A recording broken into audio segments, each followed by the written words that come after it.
다이 시리즈 두 번째 시간입니다. 최악을 최선으로 만드는 비결이라는 주제로 말씀을 나누겠습니다.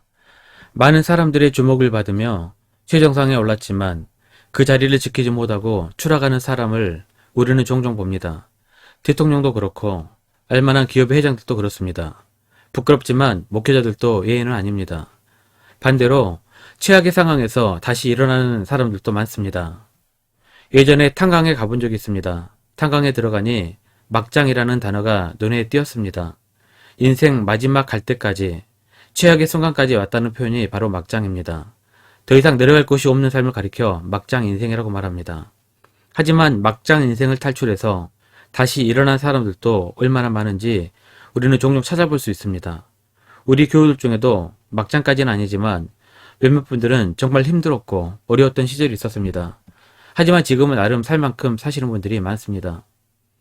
최정상에서 추락하는 사람, 최악의 상황에서 다시 일어서는 사람, 왜 이런 일들이 우리 주변에서 종종 일어나는 것일까요?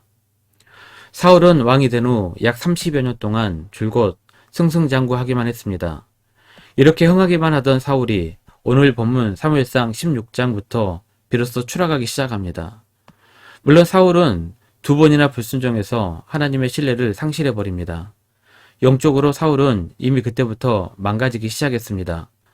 영적으로는 타락했지만 사울의 왕으로서 인생은 최고의 인기와 성공을 여전히 구가하고 있습니다. 여기서 우리가 한 가지 사실을 생각해 볼 수 있습니다. 일에서 성공했다고, 큰 돈을 벌었다고, 반드시 복받았다고 말할 수 없습니다.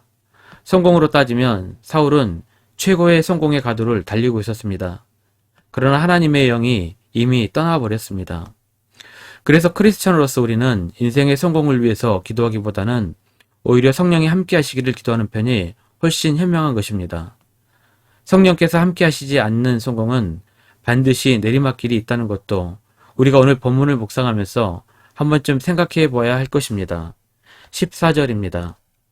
여호와의 영이 사울에게서 떠나고 여호와의 부르시는 악령이 그를 번뇌하게 한지라. 번뇌하게 한지라라는 말은 고통스럽게 괴롭혔다는 말입니다. 사울의 인생의 최고의 성공점에서 성령이 떠나시고 악령 때문에 사울은 히스테리적 발작 증세를 보였습니다. 이 사울의 병을 우울증이나 정신착란증이라고 해석하고 있는 학자들도 있습니다. 우울증은 자신뿐만 아니라 주변 사람들도 힘들게 하는 정신적 질병입니다. 우울증에 걸리면 생의 존재 이유가 사라지게 됩니다. 기쁨이 없어져 버립니다. 전혀 행복하지 않고 항상 무기력합니다. 그리고 그런 자신에게 화가 치밀어 오릅니다. 쉽게 폭발해 버립니다. 아마도 사울왕이 그랬던 것 같습니다. 어느 순간 갑자기 폭발하면 주위 사람들이 당연히 힘들었을 것입니다. 사울왕의 측근들은 이대로 가만히 있다가는 언젠가는 자신들의 목숨에 지장했을까봐 자기들끼리 뭔가 머리를 굴렸을 것입니다. 아마도 가장 현명하고 신앙심 깊은 한 신하가 조심스럽게 일어나를 내놓았을 것입니다. 하나님께서 함께 하시는 자 중에 찬양의 조예가 깊은 자를 택해서 악신을 쫓아내면 왕이 다시 회복되지 않을까. 그래서 왕의 측근들은 사울왕에게 이러한 제안을 하게 됩니다. 16절입니다. 오라견대 우리 주께서는 당신 앞에서 모시는 신하들에게 명령하여 수금을 잘 타는 사람을 구하게 하소서. 하나님께서 부리시는 악령이 왕에게 이를 때 그가 손으로 타면 왕이 나으시리이다 하는지라. 사울왕도 자신의 문제를 알고 있었기 때문에 선뜻 승낙을 합니다. 오케이 사인을 받자 신하 중 한 사람이 기다렸다는 듯이 누구를 추천합니다. 누굽니까? 네, 다윗을 추천합니다. 이렇게 해서 다윗은 사울왕을 처음으로 대면하게 됩니다. 사울과 다윗의 첫 대면의 장면은 참 드라마틱합니다. 현재의 왕과 미래의 왕의 첫 대면입니다. 현재의 왕은 이제 내리막길을 걷기 시작합니다. 반대로 미래의 왕은 오르막길을 걷기 시작합니다. 현재의 왕과 미래의 왕을 극적으로 대조하고 있는 드라마 같은 장면입니다. 사울은 다윗이 자신의 뒤를 이을 2대 왕이라는 것을 전혀 눈치도 채지 못했습니다. 알았다면 어떻게 했을까요? 당연히 제거했을 것입니다. 하지만 다윗은 이러한 사실을 다 알고 있었기 때문에 지금 이 자리가 바늘방석 같았을 것입니다. 반역자를 자신의 병을 치료하는 자로 선택한 사울의 운명이 참 아이러니합니다. 더군다나 사울은 다윗이 몹시 마음에 들어 자신의 무기 든 자로 삼습니다. 예로부터 왕의 무기 든 자는 최고의 정예 장수 중에서 가장 뛰어나고 믿을 만한 사람을 선택합니다. 이 때문에 다윗의 지위가 갑자기 급등했습니다. 하나님의 기름 부음을 받은 후 다윗의 첫 번째 임무는 사울왕을 모시는 자가 되었습니다. 하나님께서는 참 알쏭달쏭하십니다. 왜 하필이면 호랑이 굴로 다윗을 보내셨을까요? 여기에 대해 캐나다 영성신학자 유진 피터슨 교수는 이런 재미난 이야기를 합니다. 사울은 모든 것을 엉망으로 만들어 놓았다. 그야말로 엄청나게 엉망이었다.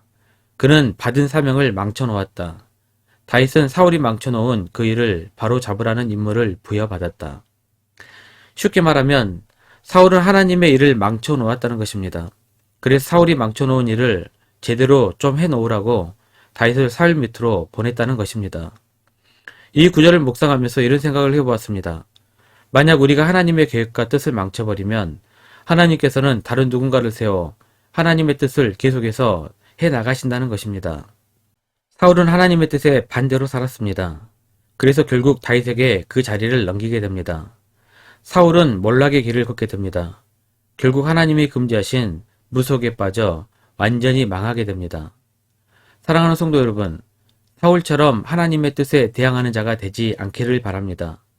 다윗처럼 하나님의 뜻을 위해 사시는 성도님들이 되시기를 축원합니다.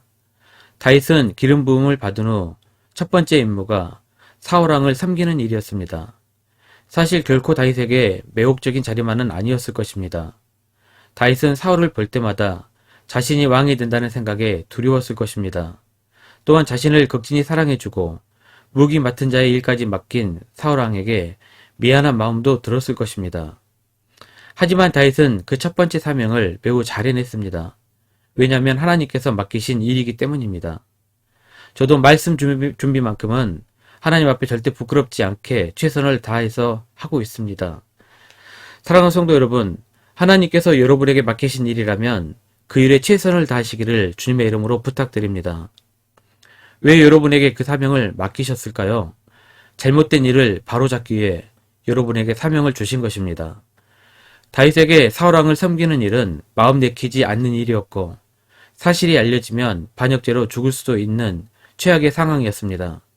하지만 다윗은 하나님께서 맡기신 일이라는 사명감을 가지고 일을 했습니다. 이렇게 사명감에 넘치는 사람들의 특징은 무엇일까요? 첫 번째는 성령 충만함입니다. 두 번째로는 기쁨의 찬송이 입에서 끊어지지 않는다는 것입니다. 사울은 사명의식 없이 성공에 집착하면서 영적 침체에 빠지게 되었습니다. 무슨 일이 벌어집니까? 하나님의 영이 떠나게 됩니다. 악령이 임하게 되고 삶의 기쁨을 상실했으며 입술에는 찬송이 없어지게 됩니다. 늘 불안하고 우울하게 살아가게 되는 것입니다. 성공에 집착하기보다 자신에게 맡겨진 일에 소명감을 가지고 섬겼을 때 다윗은 하나님의 영이 함께했고 기쁨의 노래가 끊이지 않았습니다. 그리고 그 기쁨의 찬송으로 사울에게 간헐적으로 임하는 악령을 쫓아버렸다는 것입니다. 치유의 능력과 일을 해결할 수 있는 능력은 하나님께서 허락하시는 것입니다. 그래서 최악을 최상으로 바꿀 수 있게 되는 것입니다. 사랑하는 성도 여러분, 최악의 상황에서도 다윗처럼 성령 충만하여 우리 삶 가운데 주어진 일에 소명의식을 가지고 섬기면서 기쁨의 찬송이 입에서 흘러나오는 성도님들이 되시기를 주님의 이름으로 축원합니다.